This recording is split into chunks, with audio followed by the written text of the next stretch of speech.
মাত্র 4 বছর বয়স থেকেই ছবি আঁকার হাতে খড়ি হয় মেহেরুন্নিসার। শখ আর ভালো লাগা থেকে নিজের অবসর সময়টুকু ব্যয় করেন রং তুলির সাথেই। 2017 সালে ঢাকার বুলবুল একাডেমি থেকে ছবি আঁকার প্রাথমিক প্রশিক্ষণ নিয়ে নিজের সৃজনশীল অভিজ্ঞতাকে কাজে লাগিয়ে এখনো পর্যন্ত সহস্রাধিক ছবি এঁকেছেন খাগড়াছড়ির মানিকছড়ি উপজেলার রানীনিহার দেবী সরকারি উচ্চ বিদ্যালয়ের 7ম শ্রেণীর শিক্ষার্থী মেহেরুন্নিসা। আমি 4 বছর থেকে ছবি আঁকা শুরু করি এবং আমার প্রথম ছবি আঁকার স্থান হচ্ছে বুলবুল একাডেমি। এটি আমার এই জার্নিটা শুরু হয় ঢাকা থেকে এবং সেখান থেকে আমি প্রথম ছবি আঁকা অংশগ্রহণ করি, বিভিন্ন প্রতিযোগিতায় অংশগ্রহণ করি, ছবি আঁকা শুরু করি। এখনো পর্যন্ত আমি 1000টিরও বেশি ছবি এঁকেছি এবং সবগুলো ছবি আলহামদুলিল্লাহ ভালো হয়েছে।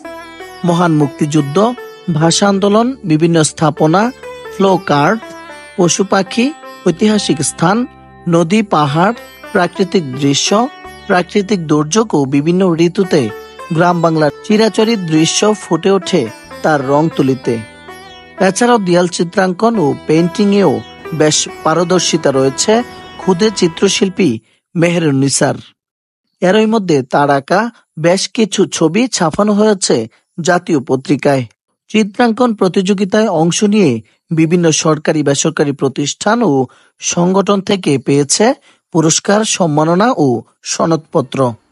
এখন পর্যন্ত আমি 8 থেকে 10টির মতো ছবি আমার ছাপিয়েছে পত্রিকায়। আমি চট্টগ্রাম কিস ক্লাব এবং মানিকছড়ি রেড ক্রিসেন্ট এমনকি স্বপ্নচূড়া আর্ট গ্যালারি থেকেও অনেক পুরস্কার পেয়েছি।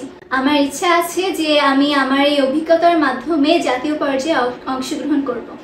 ছবি আঁকার পাশাপাশি মেহেরুন্নিসা স্বপ্ন দেখছেন ফ্যাশন ডিজাইনার হিসেবে নিজেকে গড়ে তোলার। তার এই অগ্রযাত্রায় উৎসাহ দিচ্ছেন পরিবারের সদস্যরা। ফিউচারে আমি চাই যে কোনো কাপড়ের কোম্পানিতে আমি কাপড়ের উপর ডিজাইন করব। দেন ইচ্ছা আছে যে ডিজাইনিং এর উপর কাজ করব বড় হয়ে।